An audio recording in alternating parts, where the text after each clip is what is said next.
Okay, so for those of you only going home at Christmas to see family, and that's the only time you see EastEnders, I'm going to get you all caught up on the goings-on in Albert Square, because this is their most explosive week of the year, okay? This will get you all caught up. So the theme this Christmas down Albert Square is love triangles. Loads of love triangles, baby. It's delicious. It's melt in the mouth. It's Merry Christmas, Ange, times 1,000. First love triangle. It's actually more of a love quadrangle. It's actually a love quintangle. Yeah, it's a pentagon. I know maths and shapes. Cindy, Ian, George, Junior, Harriet Thorpe. Let's go. There's going to be a lot of Cindy action this Christmas. Well, she's dead though. Right, Cindy died in childbirth in prison, but she didn't. She was in witness protection for 25 years, right? And bish, bash, bosh, she's now back. And she's back together with Ian Beale. So that is why you'll be seeing dead Cindy. Now, while in witness protection, Cindy married a guy and had 2 kids, which all happened off screen. We only found out about that when she came back into the show after being away for 25 years. A year ago, Linda Carter, not Wonder Woman, the other one, the one off of EastEnders, her mum in the show is Harriet Thorpe. She bought the Queen Vic, you know, the Albert Square pub, and moved to Albert Square with her new beau, George, Colin Salmon off of James Bond, and his daughters. Now, if you're wondering where Linda is this Christmas, by the way, she's in rehab because she hit rock bottom with her alcoholism. And she 100% shit herself in front of everyone. They were ambiguous about it. Initially, I thought she pissed herself. But other characters' reactions showed me that they had really gone there, the writers. So bravo. It was all absolutely brilliant. Cindy returned to the square just over a year ago. And wouldn't you know it, Colin Salmon is Cindy's ex. Those daughters are her kids. Right? Cindy and George were like overwhelmed to see each other. He couldn't believe it because she just walked out on him 9 years ago when Lucy got murdered, but she couldn't tell anyone about that because she had a fake identity, right? So Cindy and George, they had one kiss in the heat of the moment. They admitted it. All their spouses forgave them eventually, and that's that. Or is it? Because Cindy has declared her love for George to various people, including George, but he's turned her down because he's done with all that drama and he really wants to be with the goddess Harriet Thorpe, Elaine. Right. By the way, Ian Beale and his son Peter have both had their mums come back from the dead in the show. Right. Kathy came back from the dead after faking her death years ago, and now Cindy's back. So, Cindy is settled for Ian. They're due to be married again soon, but she's still Cindy. So guess what? Cindy is having an affair. And she's having an affair with a guy called Junior, and he is George's son, Colin Salmon's son. Cindy, one of the only people who knows about Cindy's affair with Junior, is George's brother, Kojo. Kojo saw Junior and Cindy kiss, and when Cindy chased him to be like, don't tell anyone, mate, he fell from a stairwell. He ended up in hospital, and Cindy has made him swear he won't tell anyone she was there. So Kojo is autistic. He's quite vulnerable, and Cindy has said, like, if you tell anyone what you saw, you will be sent back to Ghana. But he loves staying there with George. He loves being in Albert Square with George. So, like, he's sworn to secrecy, and what Cindy did is out of order. But Lauren also found Kojo on the ground, having fallen from the stairwell. And Cindy forced Lauren to keep quiet that Cindy was there too. And Lauren doesn't know why she wants her to keep it quiet, but she's doing it to keep her silence. Cindy is procuring opiates for Lauren because Lauren is secretly addicted to morphine after an injury. And Lauren is an addict, so she's having to, like, get her pills from wherever. Yeah, it's all happening, Dwayne Dimbley. Also, Lauren just found out that she is pregnant with Cindy and Ian's son, Peter's baby. Stay with me.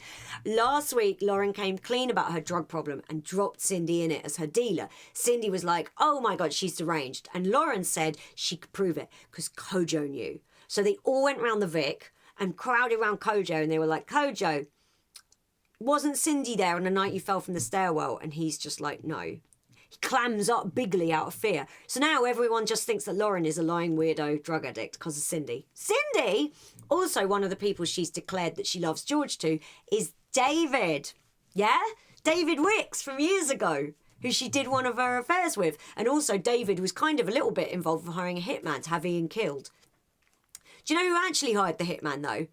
Barry Evans off of You Do Love Me, Janine. I know you do. Barry did it. He was a dastardly guy at the beginning before he became a lovable idiot. Anyway, that's all in the past. Barry is not back. No, I didn't say Barry is back. You got to keep up. Barry is dead. Luckily, her conversation with David, where she said that she loved George, and when she's banging Junior, sometimes she pretends he's George, was all totally private, right? It was just, you know, in a shop that was closed. No one heard. Phew, right? Except the conversation was recorded. How was it recorded? Well, one of Cindy's daughters is really into bird watching. Stay with me. And while trying to record bird song with a super sensitive special microphone, Cindy's whole conversation with David, where she revealed everything, was recorded. Oops. And the bird song recordings are all being put on CDs, being sold to Wolford residents this Christmas. I am deadly serious. Anyway, accidentally, Harriet Thorpe heard the recordings, and she's the only one who's heard the recordings, right? She's the only one. So she knows this secret, and she's made Cindy swear that she'll leave Wolford for good, and then she'll keep her secret, because Harriet Thorpe's always worried that her new husband George is going to go off with Cindy. It's all making sense. So it's being teased that the whole Cindy House of Cards will tumble on Christmas Day like Kojo from a stairwell. Bring it on. Next love triangle, Stacy, Martin and Ruby. Martin and Stacy were married, okay? They had kids. Then they got divorced because Stacy banged Max again. If you know about 2007 EastEnders Christmas special, you know all about that. While apart, Martin briefly married Stacy's ex-best pal, Ruby, and that all fell apart, and then Ruby left the show. Stacy and Martin are not together right now, but they are meant to be together, okay? They are the will they won't they final boss of the show. Ruby recently returned to the show after some time away, and guess what? She had Martin's baby while she was away, secretly, whoop. And that little boy is now in hospital with liver failure because he drank all the cowpole. And honestly, who wouldn't? Yummy, yummy, yummy. So Martin has stepped up. He's given this boy his entire liver or a bit of it or something. I don't know. I'm not an expert on organ donation. I mainly do EastEnders recaps. So last week, just before his liver op, Martin and Stacy briefly kissed. But she said, oh God, this is just because you're nervous about your liver op. He walked out defeated, but they love each other. In hospital, Ruby sort of declared her love for Martin, and they have this little boy that Martin's just getting to know, and he's stepping up for her. Martin's like, maybe this could work. Stacy arrives at the hospital to tell Martin she loves him, but it's too late, and him and Ruby are having a moment, but they don't kiss. Anyway, that is all happening. Could it be too late? Will Stacy and Martin end up together? I hope so. Love triangle number 3. Denise, Ravi, he's easy on the mince pies, and Jack, okay? So this is where last year's The Six storyline comes in, okay? Last year, 6 Albert Square women, including Denise, knocked out with a champagne bottle a raging Nish. Nish abused his wife Suki. Suki had left him for Eve. She is with the brilliant Eve. They are queer icons in Albert Square. Nish has never forgiven her. And he was raging at her, and Denise knocked him out with a champagne bottle. And then Keanu burst in and started to strangle Sharon because Sharon had lied about who Albie's dad was. She told Keanu that he was the dad, but it wasn't. It's Phil Mitchell's son. Anyway, Keanu was strangling Sharon, even though it was their wedding day. And out of nowhere, Linda stabbed Keanu with a meat thermometer, killed Keanu, right? And they covered this up. These 6 women who were there and witnessed it, they covered it up. And after much mayhem, Nish, now dying and wishing to sort of atone before he passes for what he's done, he's got like a heart thing. He agreed to take the rap for killing Keanu. He said he would do it if his wife Suki, who left him for Eve, as I said, would not marry Eve. He made her promise she wouldn't marry Eve. And she made the promise right to his face while he lay dying in a bed. And then he went to jail. But then while he was in jail, he discovered that Suki lied and she's going to marry Eve anyway. She was literally like, don't give a fuck, he's gone now. And Nish has managed to escape jail. Oh, it was good. And he's living secretly in an abandoned flat in Albert Square, waiting to wreak his revenge. Anyway, everyone knows that Nish is free. They're all looking for him, keeping an eye out, you know. But Denise thinks that he's coming after her, right? Denise thinks that Nish is going to want to come after her specifically because she's the one who hit him with the champagne bottle. She had a panic attack about it. Ravi found her having the panic attack, and she told Ravi everything, right? Now, these six women, have, quite realistically actually, been really fucking shit at keeping their secret. The list of people who know that they, specifically Linda, killed Keanu is so long that it now includes Keanu's sister, Bernadette, but she's let it slide because men are terrible. Jack knows about it, Phil knows about it, Ravi now knows about it, Harriet Thorpe knows about it, and she's been weirdly unbothered. Iconic. While married to Jack, before all the six business, right, Denise nearly had an affair with Ravi, but managed not to, right? She walked away. Her marriage with Jack, though, was a little bit collapsy anyway, and they split because of her not quite affair. But now, she's torn between Jack and Ravi. And my advice is, Denise, go to Hollywood, pick yourself out a top hunk. You're a goddess, babe. Finally, love triangle number 4. Nicola, Teddy, and Sharon. Right. You will know Sharon, of course, from Sharon Gate and My Son is in the Kitchen Eating a Biscuit. Teddy is Phil's cousin. He's new. And Nicola, who's one of the greatest new cast additions in a time, is his ex-wife. Teddy and Sharon have been getting close. They recently started seeing each other. After all, it is nearly a full year since Keanu was murdered on his and Sharon's wedding day while Keanu was trying to strangle Sharon. So she's getting back on the horse, Shaz. Good for you, love. Nicola recently showed up at the square with one goal: to win back Teddy, right? She just got out of jail for doing like dodgy fillers on some women. I love her. She bought Peggy's, which is Phil's nightclub that he named after his mum, Bab Windsor, who was Peggy Mitchell, and her plotting to win back her man knows no bounds. More on that in a minute, because let's have a non-love triangle storyline. So, Yolandi is an Albert Square legend. She went away from the show for a long time to be like CEO of the Minute Mart or something. And a while back, she returned to Wolford and she's back with Patrick Truman. And they are honestly one of my favourite Enders couples. I love to see an older couple who love each other on the show. It's great. Earlier this year, there was a brilliantly done storyline where Yolandi was sexually assaulted by Pastor Clayton, one of the most odious men to ever appear on screen. And EastEnders does this sort of thing so well. Angela Winter, who plays Yolandi, her performance is one of the best I've seen on the show. It's fantastic.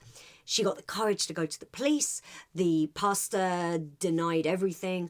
Other women came forward to say that he'd attacked them too, and then he unalived himself. This was all very difficult for Yolandi, who has struggled with her faith ever since.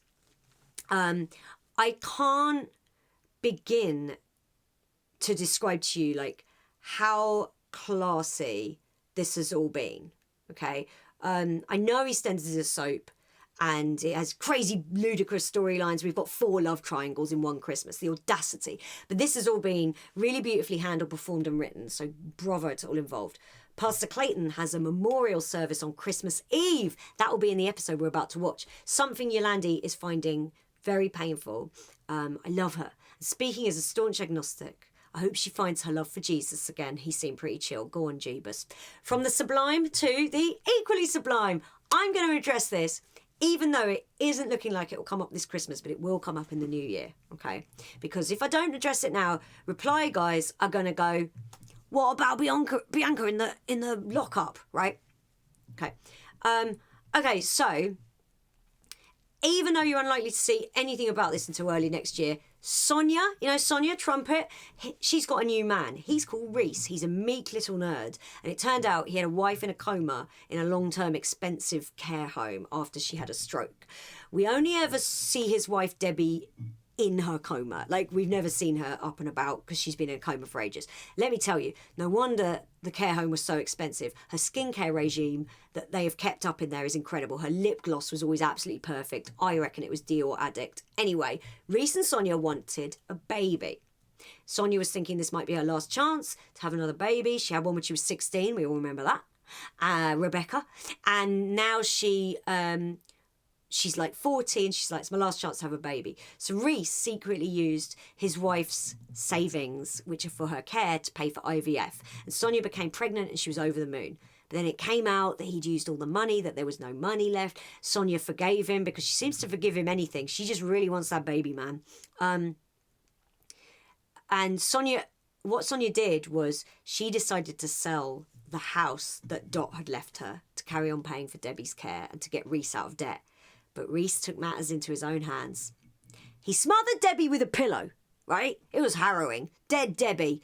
I want the care home to find out if there's any La Prairie skincare left over, because I will give it a good home. So Reese is a murderer, and when the autopsy showed that Debbie hadn't just peacefully passed away and that she had been smothered, it was discovered that Sonia had visited the care home earlier that day. She was seen by staff. Reese was not seen by staff. But we had seen her there, and she was just sitting by Debbie's bedside, holding her hand and saying to her, thank you for allowing her to be a mother once more. Debbie didn't answer. Reese wasn't seen at the care home at all, but we all saw him kill Debbie, right? And he is allowing his pregnant NHS nurse girlfriend, Sonia, to go to prison for Debbie's murder. Sonia is an NHS nurse, but she barely mentions it. So, there's a Free Sonia campaign, and Bianca reckons, she's in it. Bianca reckons that Reese did the crime, and through a series of stuff, she discovered that yes, he fucking well did. And before she can go to the police, Reese kidnapped her, put her in a lockup, and said that he would free her once Sonia was out of prison. Okay? So that was all about a month and a half ago. We haven't heard anything since. She's obviously still in the lockup, alive, with fabulous hair and legs, no matter what. Many have suggested that the writers have forgotten this storyline, but I have a sneaky suspicion that they clearly and definitely know what the fuck they're doing, because they're professional TV writers and you are just some dickhead on Reddit. Right, so that is that covered. Now back to the Christmas week. Final storyline. Phil Mitchell. Now, as one of the most iconic characters in soap history, Phil has been through the Phil mill, okay? Over the years, he's had drinking problems, a crack addiction, a few fires, a new liver, multiple successful businesses. When will we see the snooker halls? And Lord knows he still loves Sharon. Earlier this year, his gay son Ben went to prison in America for fraud. Phil's been pretty lonely, right? He's got no Sharon, he's got no Ben. He was married to Kat, yes, I'm serious, but he cheated on her with Patsy Kensit, and now she's back with Alfie, and honestly, good, right? Kat and Alfie meant to be together, that's just that. Also, can I just say, someone earlier on social media said, sorry to quibble, but it wasn't Patsy Kensit, it was Glynis Barber. And I was like, fuck you, it was Patsy Kensit, and I can prove it. How dare they? How dare they question me? So Albert Square's angriest man, who is normally as red as a Lindor with righteous rage, is looking more blue. Okay? Nicola from earlier, the one determined to win back Teddy at all costs, she's sneaky as fuck. She's noticed that Phil still wants Sharon, right? So she's manipulating him because Sharon always comes running when Phil's in trouble. And if Nicola can make that happen, it'll drive a wedge between Sharon and Teddy.